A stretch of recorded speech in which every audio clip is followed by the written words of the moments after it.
देश में लोकसभा चुनाव की अब समाप्ति हो चुकी है और 7 चरणों में मतदान जो है वो समाप्त हो चुके हैं। ऐसे में आपके जहन में एक सवाल जरूर उठ रहा होगा कि आखिर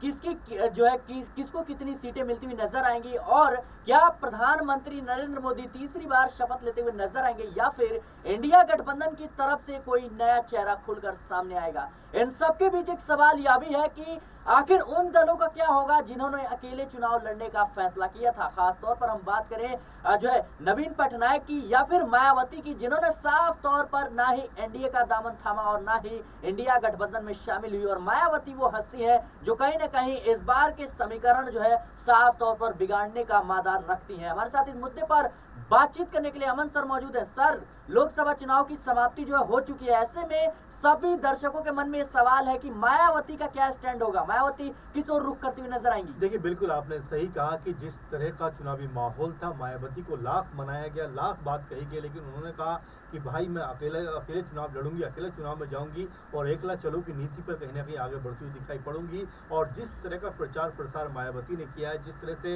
एक तरीके उत्तर प्रदेश की लगभग 80 सीटों के ऊपर उन्होंने अपने प्रत्याशी उतारे हैं, वो ये बताता है कि मायावती खुद को एक बार फिर से रीएक्टिवेट करना चाहते हैं। इसी मकसद के साथ में उन्होंने अपने भतीजे यानी कि आकाश आनंद को प्रचार प्रसार का जिम्मा दिया, उनको वो कह सकते हैं मंचों पर उतारा, लेकिन उनको इसका खामियाजा भुगतना पड़ गया जब आकाश आनंद ने थोड़ी बदजुबानी कर दी, गलत शब्दों का प्रयोग कर दिया। उसके बाद मायावती ने कहा कि आप बैठिए, मैं ही चुनाव का जो मोर्चा है वो संभालती हूँ। उसके बाद मायावती ने ताबड़तोड़ कई रैलियां उत्तर प्रदेश में, पूर्वांचल में, पश्चिम उत्तर प्रदेश में सब जगह करती हुई नजर आई। लेकिन क्या उनकी ये रैलियां वोट बैंक में तब्दील हो पाएंगी? सिराज, अगर हम बात करें तो 2007 में यही मायावती थी जिन्होंने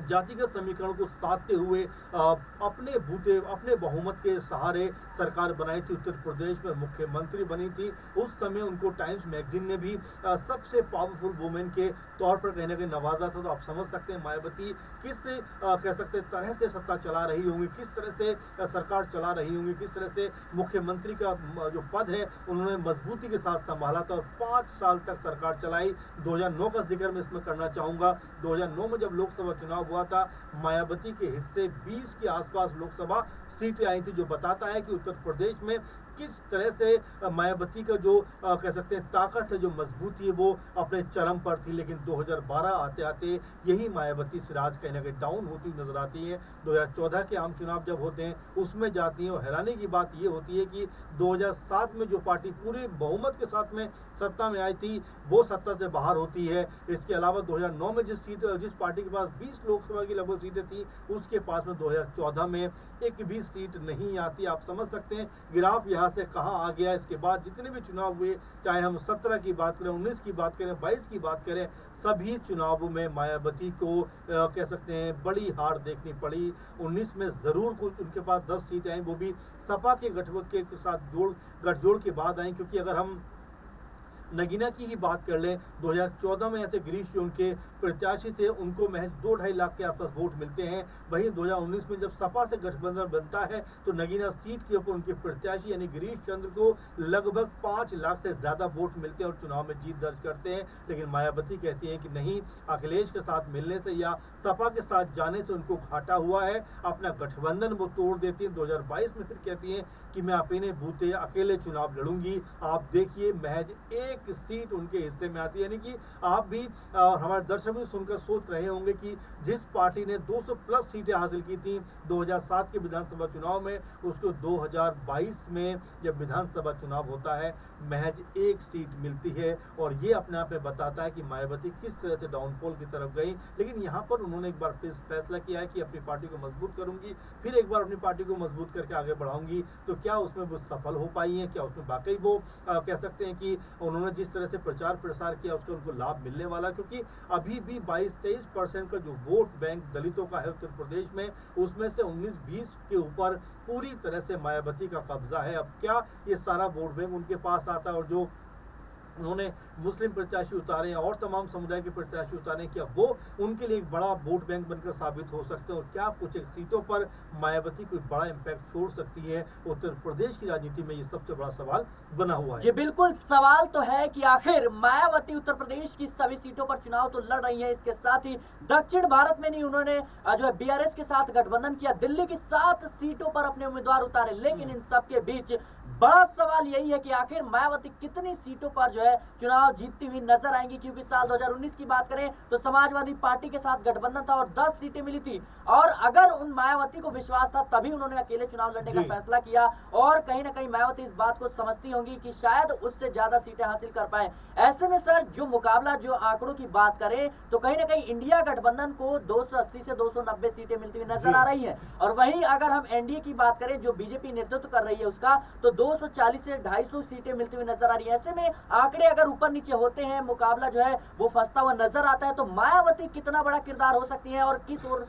जा सकती हैं? देखिए बिल्कुल जाहिर सी बात है, आपने बिल्कुल सही कहा, क्योंकि जो सीटों का आंकड़ा है जो निकल के आ रहा है, खुद कांग्रेस पार्टी ने भी अनाउंसमेंट किया है, जो उनके अध्यक्ष हैं मल्लिकार्जुन खड़गे, कहते हैं तकरीबन 295 और 300 के आसपास सीटें आने का अनुमान है इंडिया गठबंधन को। अगर इसमें कुछ 19-20 होता है, यानी कि मान लीजिए 260 पे इंडिया गठबंधन आता है, 65 पे इंडिया गठबंधन आता है, 10-5 सीटों की ज़रूरत होती है, तो मायावती अगर यहाँ पे 2-4-5 सीटें निकालती हैं तो मुझे ऐसा लगता है कि वो ज़रूर इंडिया गठबंधन की तरफ जाना चाहेंगे, क्योंकि यहाँ पर बीजेपी के खिलाफ जिस तरह से आकाश आनंद ने कह सकते हैं कि जोरदार प्रहार किए, खुद मायावती ने भी कई बार बीजेपी के ऊपर प्रहार किए, तो बिल्कुल ये हो सकता है कि मायावती यहाँ पर इंडिया गठबंधन की तरफ जाना चाहें। हालांकि उनको पहले मनाया जा चुका था, पहले कहा गया था कि आप आइए, लेकिन उन्होंने कहा कि मैं नहीं आऊँगी, अकेले चुनाव लड़ूंगी। अब यहाँ पर जब कुछ एक सीटें कम पड़ती हैं तो मुझे ऐसा लगता है कि इंडिया गठबंधन की तरफ वो अपना रुख कर सकती हैं, क्योंकि बीजेपी के खिलाफ जिस तरह से माहौल है, 2 बार सत्ता में बीजेपी लगातार रही है, अगर उसके खिलाफ एक कह सकते हैं बहुमत देश की जनता ने अगर दिया है इंडिया गठबंधन को, तो मुझे लगता है मायावती भी उनकी ही तरफ जाना चाहेंगी, और इस भूमिका में मायावती एक बड़ा किरदार निभा सकती है, क्योंकि आपको याद होगा कि अखिलेश यादव ने यहाँ तक कहा था कि भाई हम आपको पीएम पद तक के लिए भी प्रोजेक्ट कर सकते हैं, आप हमारे साथ आइए, लेकिन मायावती ने मना कर दिया था। तो आप तमाम चीज़ें देख रहे हैं किस तरह से मायावती ने अपना रुख मजबूत रखा है और अधिकता दिखाई है कि अपने दम पर वो चुनाव लड़ेंगी, जीतेंगे। अब कितनी सीटें उनके हिस्से में आती हैं, ये सबसे पहले देखने वाली बात होगी। और दूसरा बड़ा सवाल कि क्या वाकई इंडिया गठबंधन 280-270 के बीच में कहीं दिखाई पड़ता है? अगर ऐसा होता है तो यहाँ पर सत्ता का जो पलटवार है अब वो होता हुआ नजर आएगा, क्योंकि 2 बार से लगातार सत्ता में बीजेपी है, और यहाँ पर हो सकता है जो आंकड़े बता रहे हैं और जो सर्वे के रिजल्ट सामने आ रहे हैं उसमें कांग्रेस पार्टी ही कहीं ना कहीं आगे बढ़ती हुई दिखाई पड़ती है। अगर ऐसा होता है तो वाकई मायावती भी उस तरफ हुई नजर आ सकती है। बिल्कुल, मायावती इंडिया गठबंधन का रुख कर सकती हैं, क्योंकि जिस तरीके से मायावती की राजनीति रही है, कहीं ना कहीं अटल बिहारी वाजपेयी की उन्होंने सरकार भी जो है गिराई थी एक बार, और जिस तरीके से कहा जाए तो साफ तौर पर मायावती की रणनीति है वो कहीं ना कहीं समझ किसी से आती नहीं है जल्दी, और ऐसे में मायावती को लेकर के अब ये कयास लगाए जा रहे हैं कि अगर पेच फंसता हुआ नजर आता है तो मायावती इंडिया गठबंधन का रुख कर सकती हैं। लेकिन सर इसका जो समीकरण अगर देखें तो मायावती ने साफ तौर पर जब इंडिया गठबंधन की शुरुआत हुई थी उसी वक्त कह दिया था, जब उनको लेकर के यह आरोप लग रहा था कि भारतीय जनता पार्टी की वो बी टीम है और कहीं ना कहीं भारतीय जनता पार्टी की वो मदद कर रही है। लेकिन मायावती ने साफ तौर पर इस बात को कहा था कि आप जो है ऐसी टिप्पणी ना करें जिसको लेकर के भविष्य में जो है चिंतन मंथन करना पड़े। तो क्या ये इस बात का संकेत था कि भविष्य में मायावती आपके साथ जुड़ सकती है? देखिए बिल्कुल, और सोच समझ के बयानबाजी करनी चाहिए, तो बिल्कुल बात सही कही उन्होंने, लेकिन जो उन्होंने बात कही उसमें अहम बात ये थी कि भविष्य में साथ जुड़ना पड़े तो कहीं ऐसा ना हो कि आपस की जो तलखियां हैं, आपस का जो एक तरीके से जो बयानबाजी है वो भारी पड़ती हुई नजर आ जाए, तो ये मायावती ने संकेत जरूर दिया सिराज। और यहाँ पर देखिए मायावती का पुराना इतिहास भी रहा है, सपा के साथ वो रही, कांग्रेस पार्टी के साथ वो रही है, और ऐसे में अगर उनको मौका मिलता है तो जरूर इस गठबंधन के साथ में जुड़ना चाहेंगी, और जो सरकार बनाने की तरफ लगातार ऐसा लग रहा है कि इंडिया गठबंधन अब अग्रसर होता हुआ दिखाई पड़ता है, तो उसकी एक कड़ी मायावती भी बनती हुई सिराज मुझे लगता है नजर आएंगी। जी बिल्कुल, मायावती एक अहम कड़ी है इस वक्त उत्तर प्रदेश में ही नहीं बल्कि पूरे देश की राजनीति में, क्योंकि दलित वोट बैंक पर जिस तरीके से मायावती का कब्जा है, कहीं ना कहीं इंडिया गठबंधन और एनडीए दोनों ही खेमे चाहते हैं कि मायावती उनके साथ जुड़ जाए, लेकिन मायावती का जिस तरीके से जो वोट बैंक है उसमें कमी देखी गई, इसको देखते हुए बीएसपी ने अकेले चुनाव लड़ने का फैसला किया और कहीं ना कहीं अब देखना दिलचस्प होगा कि जिस तरीके से जातीय समीकरण को देखते हुए मायावती ने अपने प्रत्याशियों को मौका दिया, खासतौर पर मुस्लिम चेहरों को आगे किया, क्या इसका फायदा मायावती को देखने को मिलेगा और क्या जो दलित और मुस्लिम समीकरण है ये मायावती को एक आध सीटों पर जीत दिलाता हुआ नजर आएगा। और उससे भी अहम सवाल यह है कि मायावती को अगर एक आध सीटें मिलती हैं तो क्या वो इंडिया गठबंधन के साथ जुड़ती हुई नजर आएंगी।